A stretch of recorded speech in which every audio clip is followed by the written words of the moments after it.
Welcome to the Women's MTV Network podcast. My name is Mia, and I'm your host.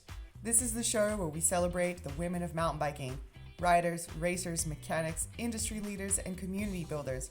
We dive into stories, challenges, and triumphs, shaping women's mountain biking, breaking down barriers, and making sure women are seen and heard on the trails and beyond.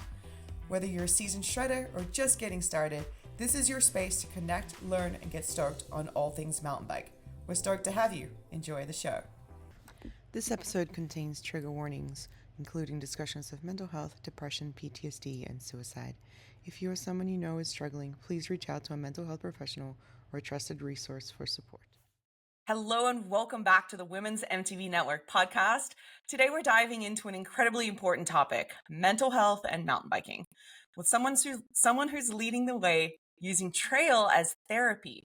Our guest is Greaves, a former captain of the Royal Engineers who had transitioned her career into something truly transformative, helping people improve their mental well-being through mountain biking. As a trail therapy practitioner at Comrie Croft, Emily has developed programs that use MTB as a tool for mental health support, giving people struggling with anxiety, depression, and PTSD a place to heal through movement, nature, and community. She also founded the Rise and Grind Sunrise Rides. That's a mouthful right there that I love to say, encouraging connection and mindfulness in the outdoors. Emily is an advocate for women in mountain biking, working to create inclusive spaces where everyone, regardless of ability or background, can feel empowered on two wheels. So in this episode, we'll explore how mountain biking can be more than just a sport. It can be a powerful tool for self-care, resilience, and mental well-being. So let's jump into it and hear about the healing power of the trails. Hi, Em. How are you? Hello. I'm good, thanks. Thank you so much for taking the time. Introduction. Well, you're an amazing human being. We've got to highlight all the things. You are coming in from Scotland, right? Yes, Scotland. And how is the weather clearing up there right now? Well, actually, today is pretty beautiful, and we've had a lot of wet weather, and we're coming out of the winter. But at the moment, I'm now riding into work in the light and coming home in the light, and that feels good. That feels like a turning point this week. It's good. Really? So you're not all layered up when you're riding your bike anymore, or are you still layered up for the winter? Well, it was -3 this morning when I left for work. No, thank you. And that's Celsius, folks, which is probably, like 30 degrees Fahrenheit. I don't know how you change that. I'm Australian and I've lived in the US for a minute now, so I've gotten really good at doing the translation conversions, I guess. But the sun came out, and as I came home for this, I wasn't in my thermals. That's a bonus. Well, that is a bonus. I don't know. I feel horrible sometimes for folks that go through harsh winters and they can't do their outdoor activity because that must be really rough. And that goes into... Sorry, go ahead. No, the winter in Scotland can be tricky because it gets dark at 4 in the afternoon, and sometimes it won't get light until 9 or later on the shortest day. Really? That's. Is that just winter in general? What about summertime? Like, how's your guys' summer over there? Long days. So it might not get dark till 11 at night, and it gets light at 3 in the morning. So like we have that's amazing. And if you go really far north, it doesn't get properly dark. Really? Okay, We're coming to Scotland for the summers because not only is the riding amazing, but you get long days. I love that so much. So I want to get into a little bit. I really want folks to know the amazing work that you do. So I'm going to start off with some personal questions, nothing rough, but how has mountain biking personally helped your own mental well-being? So I would suggest that I live in a village. I cycle to work off-road. I cycle through an avenue of redwood trees. I've got a couple of uphill sections. I might see a red squirrel. I go past a waterfall. I get into work and I'm like, hello.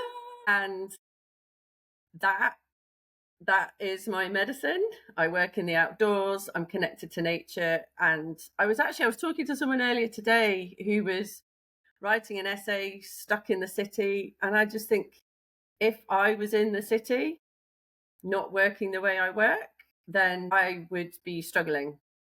I know I struggle. And I know when I'm grumpy, my husband normally says, get out for a bike ride. Yeah, you have a heck of a commute. I want your commute. I work from home, but still, I'd rather commute like that than, anything else. I mean, you're on the bike. That's got to be fun one way or another. I mean, even it just makes a massive difference. It's only 20 minutes, but it's the best 20 minutes. I defy anyone who's got a better 20 minutes into work than I have. Yeah, that's going to be hard to beat. That's going to be really hard to beat. So, what inspired you to combine mountain biking with mental health support therapy? Like, tell us a little bit about what you do as a trail therapy session coach. So I saw the pilot, so developing mountain biking in Scotland. They're our overarching kind of governing body for mountain biking in Scotland, and we're so lucky to have that body here working with us. They did a pilot in the Tweed Valley, which is kind of 2 hours south of here. And I saw that and I was like, that's amazing. I want to be involved. And I basically badgered them until I got involved. The program has developed. It was developed by a guy called Paul McFarlane. And we kind of team taught a program. And then it became really apparent that we needed a practitioner course, which was then piloted on me. I became the first practitioner. And I'm so lucky being working at Comrie Croft. Like we have, for those of people, I guess they don't know, I work. Yes. It's now a B corporation. It's an old farm based in Perthshire in central Scotland. We have bike trails, we've got a bike shop, we have hire bikes, we have an almost unlimited trail network that leaves the site. So in terms of being able to deliver trail therapy, it's perfect. I have access to bikes, trails.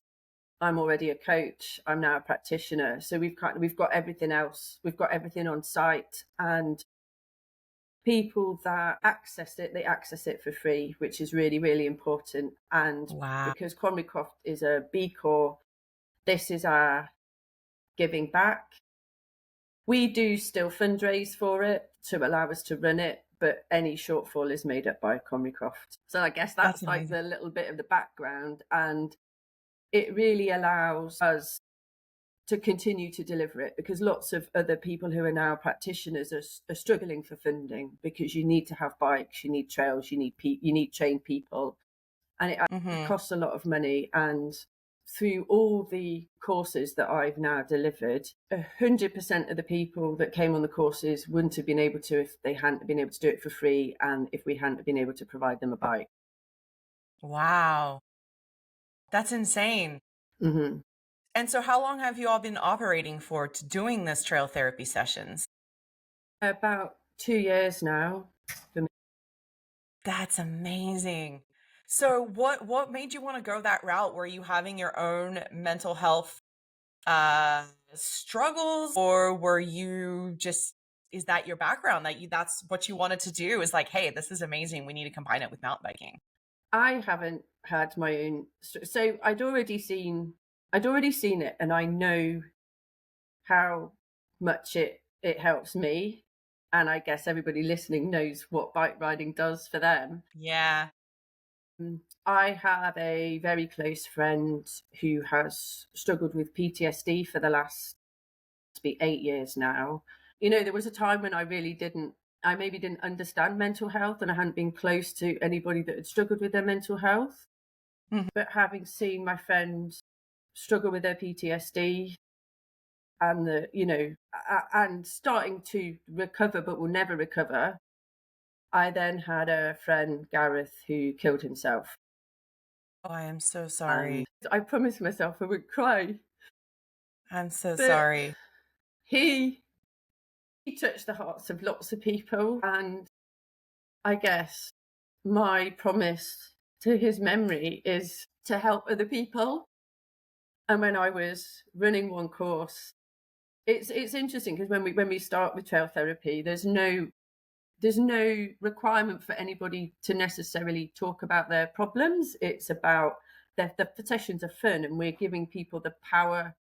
We're showing them the power of a bike as a tool to help them, as a really amazing tool to help them. But as the weeks go on, maybe people do talk, and I often say like why I do. And I remember sitting around in a circle and telling a group why I did, and the man next to me turned around and said to me like, you saved me. And you're like, that's My God, I'm huge. gonna cry. That's massive. Oh my God. Well, first of all, thank you for sharing that. That is big, and I understand where you're coming from. I know what that is like. I have had folks in my life go through the same thing. I suffer from PTSD personally, and so I know what that's like, and I know what the power of finding a sport that helps you overcome it does. Oh, look, there's a kitty. If y'all are watching the podcast, we have a kitty making a cameo on the screen. She just got onto my knee. See, she knows Mama needed some love. But it's true, like what you do really does help folks, and it really does save people. And I often find that that's the best way to give back, right? It's speaking about a really tough subject and helping folks who are struggling with it at that time. Thank you for sharing that. That's really powerful. So can you talk us a little bit about what a trail therapy session looks like when someone comes to you and they're like, hey, I'm curious about this. I've never mountain biked before. I'm a complete beginner, but I've heard this is a great program. What should they expect when they're out on the trail with y'all? So it actually, coming for the first one is really hard for people to take that first step into the unknown, maybe. And I'm really quite clear that it has to be mountain biking. You can do mindfulness on a bike, but you need, like, as the program goes through, we need to look at that fear of the obstacles, whatever it is, it's relevant to that person, because you're managing cortisol at that time. And it's that bit to me is really important. So it does, depending on the group and the program, we decide from one session to the next maybe what we would do the next week, because you might have some groups that maybe haven't done much. People have to be able to ride a bike and change gear and brake. We're not teaching people to ride a bike, and they have to be up for learning to mountain bike. And the first session is all about, being friendly, encouraging, and we do like a coaching if they haven't done much mountain biking before, and it's just an introduction to the session. And it's funny. Well, it's not funny. Like, I quite like cycling up hills. Do you really? You're an anomaly. No, I'm just kidding. When you're trying to encourage people to come along, because if you're struggling with your mental health, if somebody's saying, right, well, come along to this program, it's going to be kind of 4 hours a week for 6 weeks, they're not going to come. Yeah, that's true.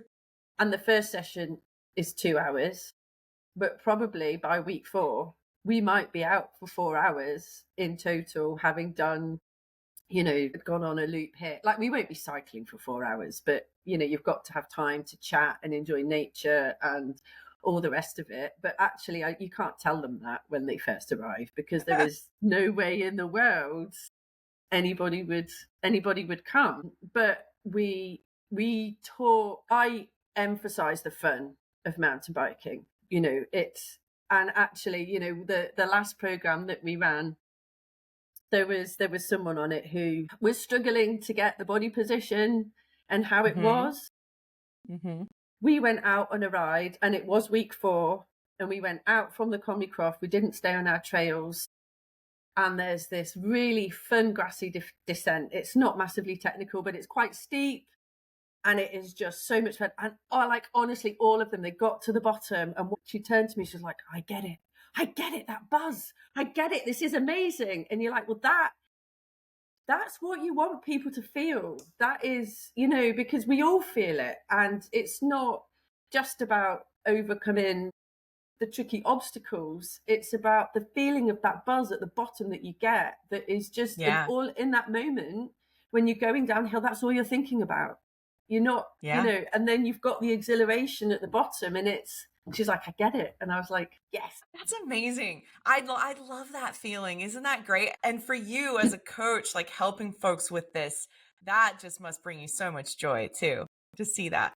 I thrive off it. I absolutely love it when it's, the riding isn't for me. I don't choose a ride to suit me. I choose a ride to suit them. But actually, when you see people enjoying it and you see them enjoying it as much as me, like I get as much out of it as they do when that happens.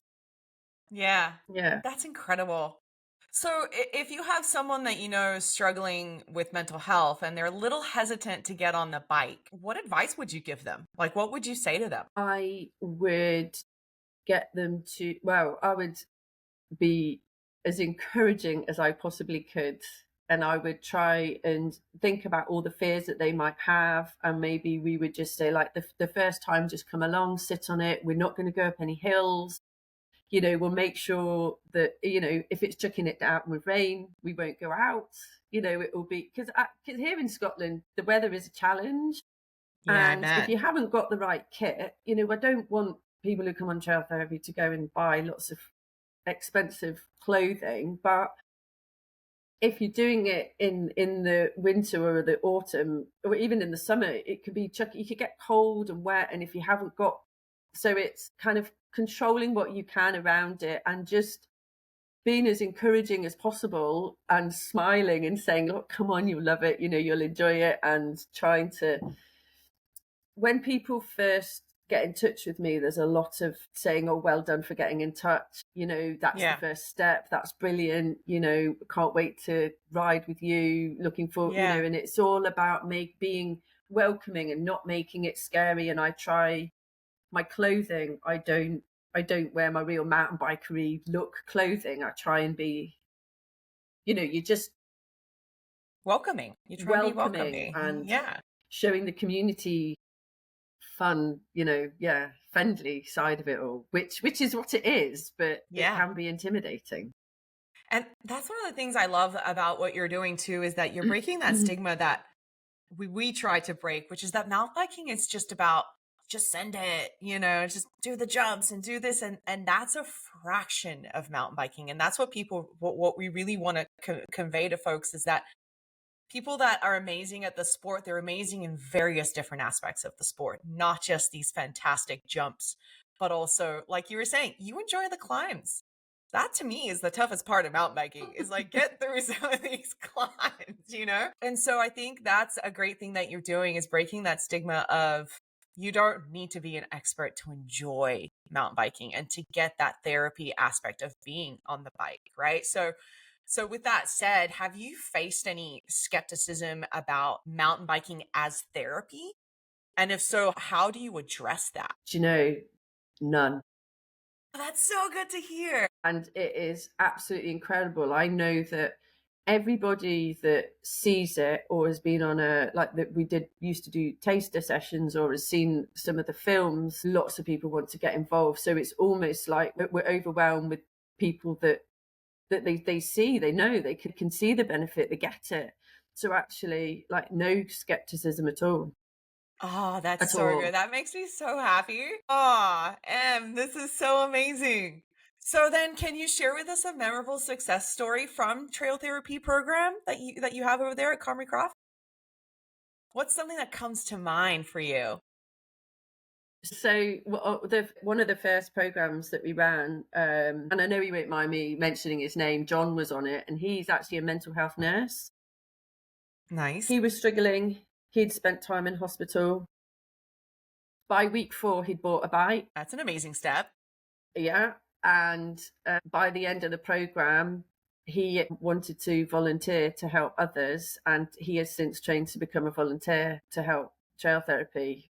Yes, go Yeah. John. That's amazing. Yeah, it's incredible. And at the start of the program, we ask everybody to fill out a well-being form. There's lots of questions, kind of 1 to 5, how you're feeling. So they fill out the form. It's anonymous. We fold it, and then at the end, and I remember the first time I did it, like I knew people got a lot out of it and benefited. But the first program I ran, and they filled out this form at the end, and I hadn't looked at the sheets, and I gave everybody their sheets back, and I was like, look at your sheet from the start to the finish. Everybody had moved at least 2 boxes positive. Wow. And every single program I run, it's exactly the same. Everybody, without a shadow of a doubt, has moved to the positive. And you sometimes think, well, maybe somebody might not, or it hasn't clicked with them, or it's not worked. But absolutely every single program. And I don't show them their first week's one until, Mm-hmm. until after they've finished they've filled out their last week, and they've all jumped to the positives. And Wow. it's amazing to see. And you Yeah. have folks coming back every time? Like, do you have people that come back after that to continue therapy or? So this is where it can get quite tricky, is that you finish the program, which could be 6 or 8 weeks depending, and it's how do you stop? Because everybody, you see, they bond as a team, and we've had and they've learned something, a lot of learned how to mountain bike and enjoying it, and they don't want it to end. So it's encourage them to ride with each other. We do have people that come back if they feel they need it, but we're now trying to have a once a month ride out for people that have previously accessed the program, so that they can have a ride, and we can all go and ride together. But it's almost like there's a grief at the end of it for Yeah. people. But I would always say, if someone feels like they need to come back, then of course come back. There's no right or wrong as to whether you should be there or shouldn't be there. And if you feel you need it again, you should definitely come back. But you find that they will have connected with other people within the group and be organising to go out riding together, which is great to see. Well, the power of community, and really engaging folks in mountain biking and broadening that community Yeah. and that awareness for mental health and mountain biking. That's just so incredible. I'm a huge fan of what you do. I need to come to Scotland now just to Yes, get you a, do. a session with you because I need it. So, what do you think in terms of like, how does mountain biking provide mental clarity or emotional release that traditional therapy doesn't? What are your thoughts there? Like, how does mountain biking do that? What are your thoughts on that? Outdoors? So humans have moved inside. So this will be anything outdoors. I believe that modern life is not conducive to having good mental health. It isn't. Agreed. We're indoors. Everything is easy. We are designed to be in nature. We need to be outside in nature, and we need to be moving. And it makes anybody feel better, whether you're walking or running or riding a bike or skiing or anything. Mm-hmm. So it's moving in nature. And then with mountain biking, we do mindfulness stuff within trail therapy, but you've got that specific the week when we do the challenge on the trails, and we have there's a great little spot at Comrie Croft on our blue, which isn't really blue graded, it's kind of nearly red. There's a slab and a corner, and it's tricky, and we go and we talk through it. I don't at the time tell anybody. I'll give them breathing techniques if they're scared. If I feel that they haven't got the skills to do it, then we'll have a chat about it. But generally I've seen that they have, so there's a lot of gentle encouragement, and and then you've got the success of achieving this difficult feature, because actually people see a slab and they find it scary. We don't talk about it being scary, might say about it afterwards, but like that quarter Yeah. that is rushing, and you've got that fear, fight or flight going on. But you start giving breathing techniques and talking about it, and then you overcome that fear and they ride it, and then you've got the rush of emotions of having achieved it and that feeling. And afterwards, when we're back down the trail and we're having a cake and a coffee and a celebration, and we're talking, you're like, well, you were managing your emotions there, and you were managing the feelings, and what did we do, and what breathing did we take? And it's like you can take that into your life in any situation, and just that you did that in mountain biking, and you've done that challenge. You take that into the rest of your life and use those strategies, That's I feel like my mind was just blown right Well, I now think because you're right. these might have died. Maybe I Oh, have I to. can hear you. Can you hear me? Yeah. Can you hear me? Okay, Can I you hear can me hear you. okay? Yeah. Okay, perfect. No, I could hear you great. Good. That I feel like my mind was just blown right now because that's 100% true. The challenges you deal with on the trail completely translate to the challenges that you deal with in real Yeah. life, right? Yeah. I often sometimes have anxiety attacks and I have to stop myself and be like, you're good. You got this. Breathe it out. And I often find myself doing that on the trail sometimes. So that's really key. Man, my mind was completely blown right now. And with that, do you find that folks take that in and really apply that? Have you had feedback on that where people have been able to apply this tactic in everyday life that they've learned on the trail? Yeah. Recently, another person who was on the last program, they are a minister, and we're quite a rural community, and she looks after 4 churches. And I think Christmas is really hard for her because instead of being with her family, she has to go and give 4 addresses on Christmas Yeah. Day, and and doesn't. And I actually had somebody tell me, she goes, "Oh, I need to come and speak to you because last year this person was really struggling, and this year they were absolutely amazing, and they were jolly, and they were really enjoying it." And she said it was because she'd done trail therapy with you, Wow. and put it all down to that. So when you hear things like this, it's just it blows you away, you know. Yeah, it gives you fuel to keep going.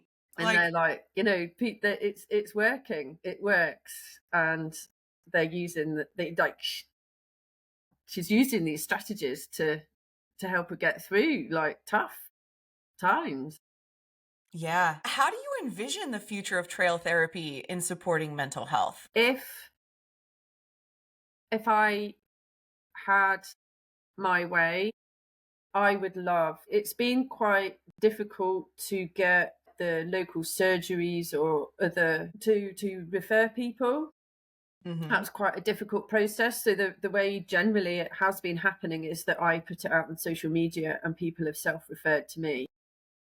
And actually what I would love is that we are working with the NHS, which is the National Health Service here, and actually it's entrenched. We have these programs running like where they need to, and people are being referred, and we have like this green prescription, and rather than necessarily people being given medication, they're like, right, you need to do this, go No.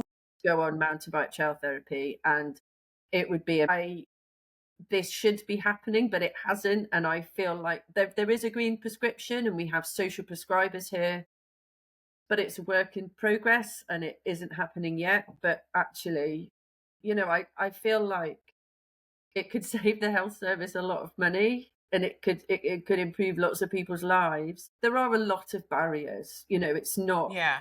I'm in a incredibly lucky position where I work for Comrie Croft, who are committed, and it's written into like our work program. That we have the bikes, we have the trails. It's lots of other people that want to do this have a lot of barriers to help to in front of them before they can actually deliver. We basically need a very, very rich benefactor to fund trail therapy throughout the world, and then we'll all be really happy. I think we're onto something there. And that's incredible that you're working with the National Health Service to make this something that is prescribed for folks to be like, hey, don't take that pill just yet. If you can do something else. There's so much to unpack there too. There's so many variables to that, but just the fact that outdoor exercise is the prescription is absolutely mind blowing. How has your background as a former military person, as captain in the Royal Engineers, influenced your approach to coaching and community building, doing this type of work? I think it gave me an incredible base, and my friend that has PTSD, she was ex-military, and I think I guess I was taught leadership in the military sense from the age of 16. The leadership that I do now is quite different, but evolved and I've learned, and I built a lot of resilience in the military and going through training that has helped me now in the position that I am today. Mm-hmm. I would say that I have also learned a huge amount since leaving the military about leadership and like in a different way within Mm-hmm. mountain biking, and it's evolved quite a lot as well. Yeah. Yeah. Used to be very task team individual, a dare, and now it's, oh my goodness me, and now that's the brain fog. And I teach this, and I'll come back to you. I've totally forgot, but it's very different and it's totally gone. No, that's okay. That's okay. We've been talking about so many topics now that I keep jumping around from thing to thing. That no stress there.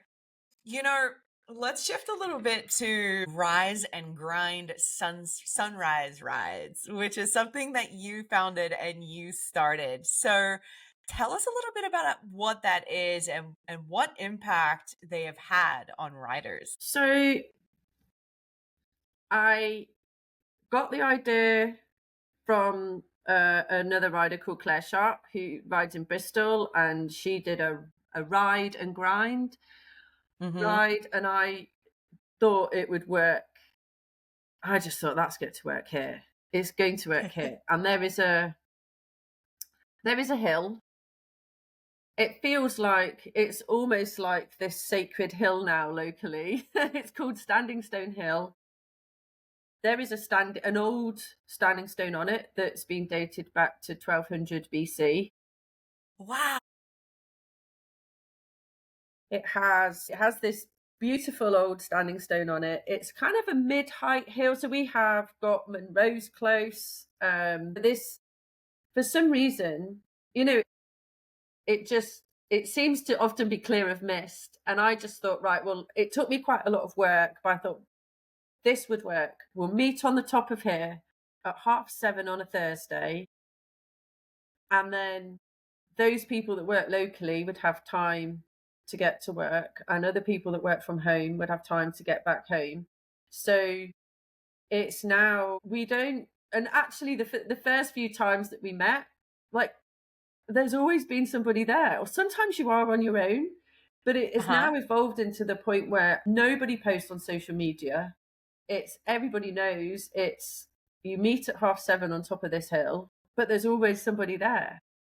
And and we've just gone through a period of where 7:30 coincides with sunrise, and where this hill is, you just get the most incredible views. It's absolutely beautiful, and you look east and the sun literally rises in front of you, like on the horizon, and we've stood there on that hill and watched the sunrise numerous mornings, and the cold ones are the best. And I remember having a chat with a few of the others up there once about, should we change the hill? Should we go somewhere else? And we were like, no. Like, there's just, my husband would say I'm now talking woo-woo, but there's like good energy on that hill. I mean, excuse me, I don't disagree with that. If folks are showing up and you get this beautiful high from being there at sunrise, even if it's cold, you're showing up to ride and watch the sunrise. Like, that's amazing. Man, I need to make it out there. Go ahead. So, and that's, we were talking at when we first started chatting about getting through the winter here in Scotland. Yeah. So there have been times where you leave home and it's dark, you've got your head torch on, and you've still got your light on when you get to the top of the hill. And and sometimes you still need your light as you leave the hill. But all winter, this winter, there've been probably minimum 6 people every week on the top of that hill, and it gets you through the winter. It's amazing. You're going to climb up that hill, and it's kind of an hour from my house. I leave home at 6:30. It's hard work, but it's great. And then you meet your friends, you have a chat, you have a laugh, and you bomb back down to work, and you're home in kind of 20 minutes. And it just everybody would say it's like it's in the diary every Thursday. And in the morning, the only person stopping you is yourself. People get busy in the evenings, or you're tired, or it's easy to say no, but the only thing stopping you in the morning is getting out of bed. That's so true. I personally fight with that every single day. I have I have a little I have a little thing where I have a little gym in my garage, and I created like a chalkboard where I wrote like no more excuses. If you're tired, you work out. If you don't feel like it, you work out, because in the mornings that's the only time to really get out of bed, work out, get those endorphins in, and get your day going. Like I've tried, you know, oh no, I'm going to sleep in like 15 more minutes. I'll have my coffee and then I'll work out at lunchtime. And that never works out for me. Yeah. I don't know about anyone else listening, but I've tried. It doesn't work. So you're right. Rising in the morning, there's just something about that crisp air, seeing the sun come up with other people, doing something you love. You know, where I live, there's a few mountain bikers that ride super early. I'm a little intimidated to ride with them sometimes because they're so good. I Go ahead. reckon anybody could start it. You just find a spot, Yes. find a good spot, and it is amazing. You know, I honestly wasn't sure when I first suggested it. So I think there was 5 of us the first week, and then it's just, you know, and now we have a core of about 10 people that are there every week. Sometimes we have had up to 40. If I do a bit of a push, or there's something going on, or we've had the Scottish Mountain Bike Conference, you know, because actually there aren't that many people locally who would. Oh, actually, no, it was Boxing Day. Boxing Day here. People showed up Boxing Day. Yes, because it was a Thursday and it was a rise and grind day, and we decided, oh well, because it's Boxing Day, let's have it a bit later. And actually, people came with their families, and people had like there was a couple in the village whose parents were visiting, and they brought them up, and you know, it was amazing, and it was like the weather was horrendous as well. So that kind of leads into my next question, which is like, what would you say to someone who's interested in creating a similar program for their own community? Just do it. Just do it. Just do it. I honestly think it would work. I can't see why it wouldn't. You know, you have to. I put in quite a lot of effort, like posting on all the WhatsApp groups I'm in and on social media, and you know, and actually quite a lot of people needed help with routes and how to get there. So I put in a bit of work to start off with, but then now I don't need to. It's there. Yeah. I really wanted to have something that I didn't need to, because I lead rides so much, and that I actually wanted something where like the meeting point's the top and it's up to you to get to the top. Mm-hmm. But I didn't mind putting in a bit of work to start off with. And actually, you know, even if you have a hill it doesn't even need to be a hill. You know, something once a week in the morning where people meet and you can have a coffee, and then there's time to get to work. It's the only reason I have an AeroPress. You know, for the coffee. It's quite a nice little ritual. Like, I wouldn't have an AeroPress if it wasn't for Rise and Grind. That's hilarious. Are you all e-bike friendly over there too, for folks that may feel like, oh, I don't want to go because there's a lot of pedaling, I would rather bring an e-bike? E-bikers are welcome. Yeah. Amazing.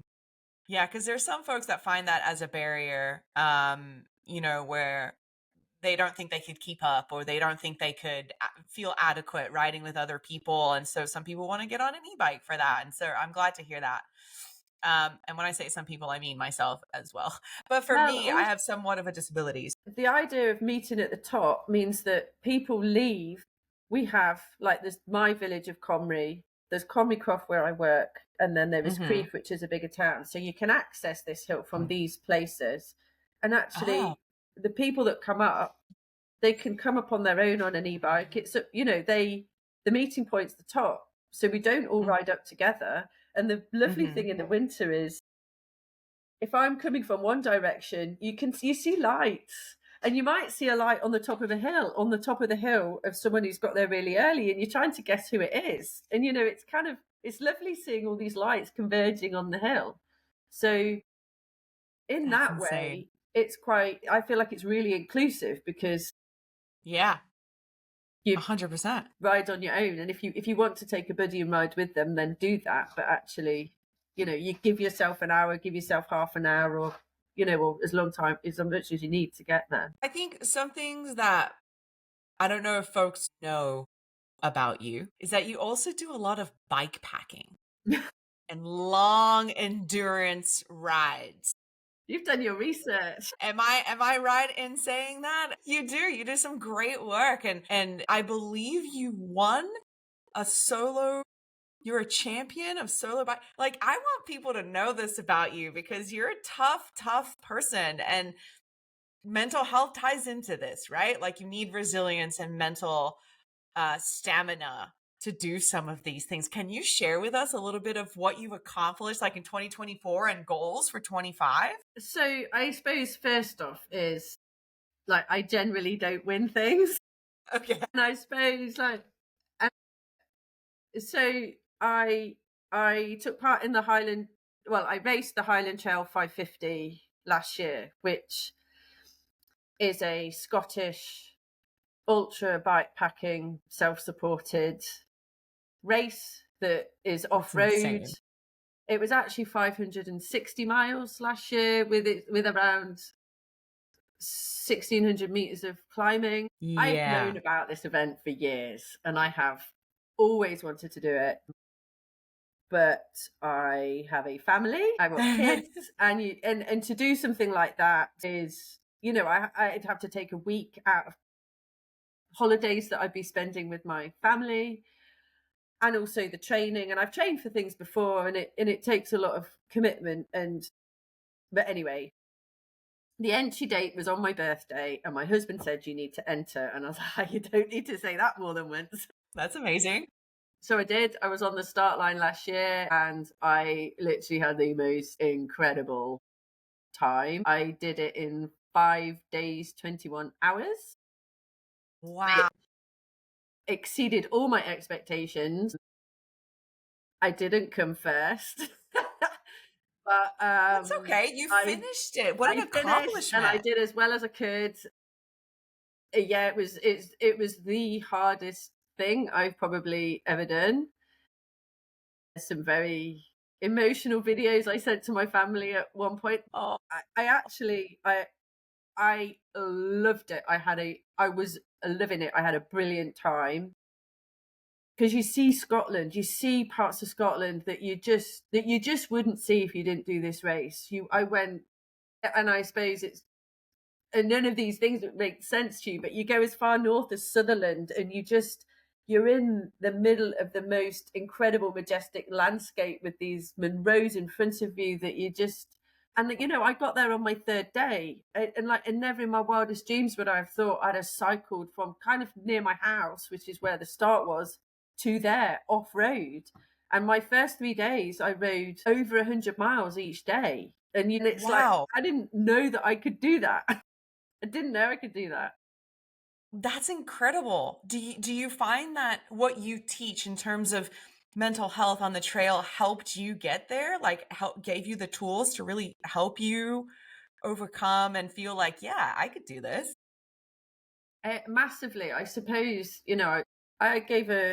I was persuaded to give a talk on this recently, which took me right out of my comfort zone, because I'm like, self-promotion doesn't come like easily to me.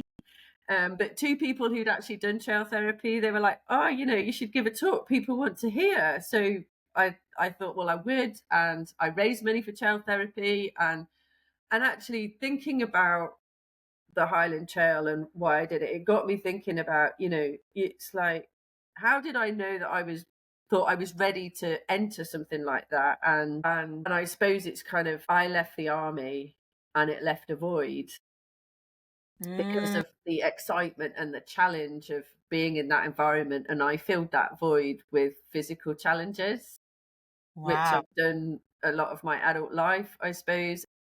It's funny how so I moved here to Comrie 20 years ago, and I had never run up a hill. I'd done lots of hard stuff in the army, but I'd never run up a hill. But like up here, like, people run up hills. That's what you do. So you then find yourself running up a hill. And I remember the first time I saw someone carrying a bike up a hill, and I'm like, "Are you mental? Like, why would you do that?"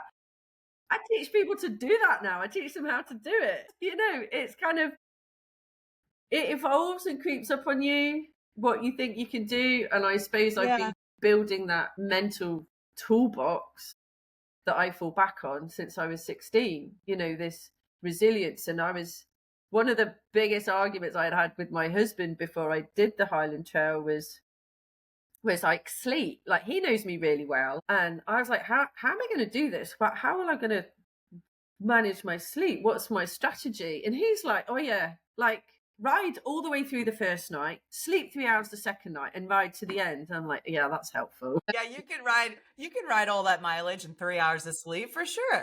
So, like, the guy that won it, but Wow. yeah, like, phenomenal. I was like, okay, let's have a proper, and I knew when I was in my early 20s, I went on military exercises, sleep deprived, sleeping in a bivy bag, night after night.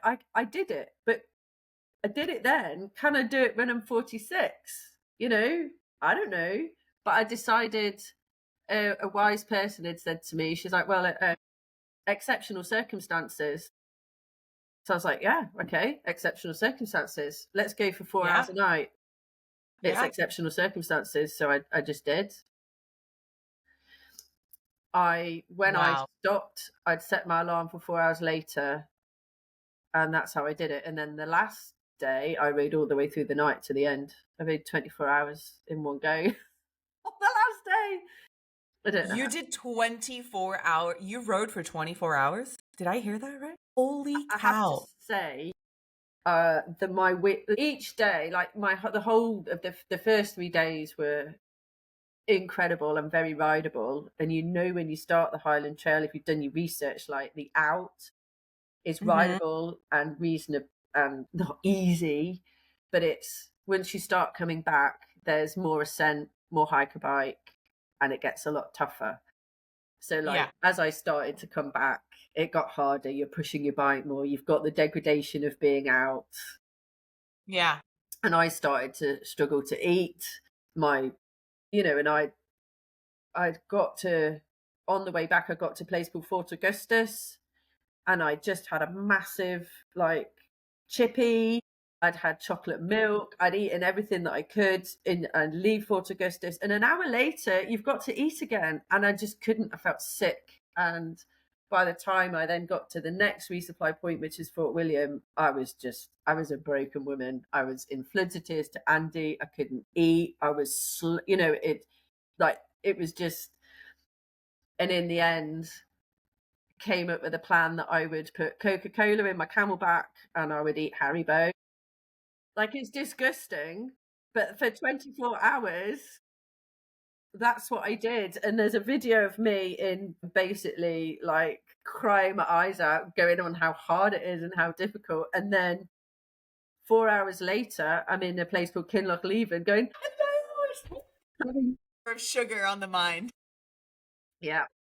You got to do what you got to do to get to the finish line. There's, and that's really impressive. And I am very proud to be speaking with you about this right now, because I think people, and women particularly, need to hear that they can accomplish this at any stage of life, regardless of background, if they have the mental stamina and the strength to do it.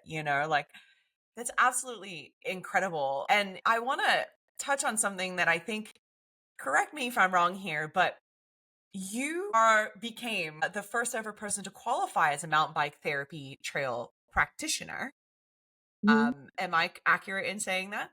And so, with that said, do you have plans to do more of these endurance events and helping folks overcome their fears of doing it with trail therapy? So I guess what I'm getting at is, say I was to come to you and be like, I really want to do, the Highland Trail 550, but I have PTSD and I'm not confident. I don't think I'm fit enough. How can you help me through therapy overcome that and be able to do it? Oh my goodness, I'd love it if you'd. I would be nothing but telling you that you could. But how does your trail therapy, like, You fit just into have to, all of that? like, a lot of it is your mental toolbox and it's like, I worked on mantras, and that's what I would do. It'd be like, right, control the controllables. What can you Yes. control? You control your kit, you can control your training, you can control what you take with you, you can control the bike, there's all these things that you can control. And then everything that you can't control, you Out decide the you're not going window. to worry about them and you deal with them at the time. You can Yep. control how you can deal with trailside fixes, and that sort of thing. You can control what you know about the route.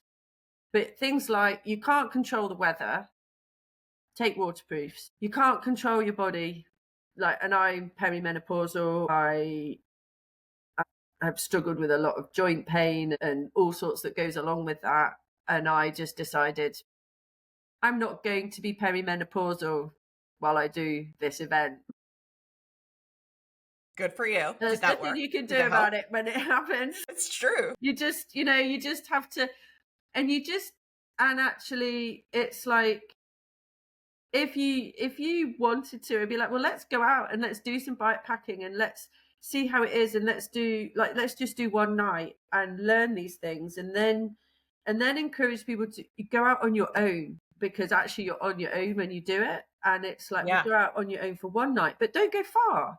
Go and sleep a few miles from home in a bivy bag and see how that feels. And then you realize, oh, well, I can do that. I know I can do that. And then it's like, well, then go a bit further or go for 2 days. And it's like, you just build it up. And actually you realize that I believe that anybody, if they put their mind to it and they did the right preparation, they could, but it's not underestimating the preparation, Yes, very true.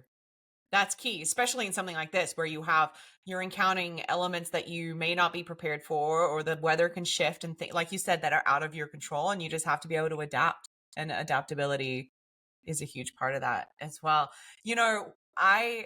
We've been talking for a while, but before I let you go, I want to touch on a few other things, including the fact that you're heavily involved with women in mountain biking over there as well in Scotland, and the Dirt Divas. And from what I know, and I know this to be true, that you are very passionate about helping beginners and women and be more an inclusive space for mountain biking over there. So what challenges have you observed that women face in mountain biking? And are you helping address them through Dirt Divas or the therapy part at Comrie? A bit of both. Mm-hmm. The biggest challenge, I believe, often is perceptions and women's thought of what something is going to be like, and a lot of what you have to see it to be it. Mm-hmm. I love that. And you do. And so we try really hard to make sure that I'm in a lot of the pictures for the coaching, and we talk about, and you use different language with women. But I see it at Comrie Croft. You have families come, the dads take the kids mountain biking, and the mum sits and have a coffee. But I get that. I'm like, some people want a break, so but or maybe people think, oh, it's not for me. So it's trying to show that it is for you, and that it doesn't need to be this big scary thing, because mountain bikers can look intimidating, can't they? And there's this whole perception around, wow, they look scary because of the fashions around it. And a lot of, when you see mountain biking, you see the rad pictures, so it's you're trying to kind of reframe it in this, that it's not, that isn't always that is mountain biking, and you might end up there or want to be there, but actually this is also mountain biking. And actually just being able to do blue graded features allows you so much, and actually if you go on a bike ride and there are some red or black graded features on that bike ride, it doesn't matter if you can only do blue stuff, because you walk those bits.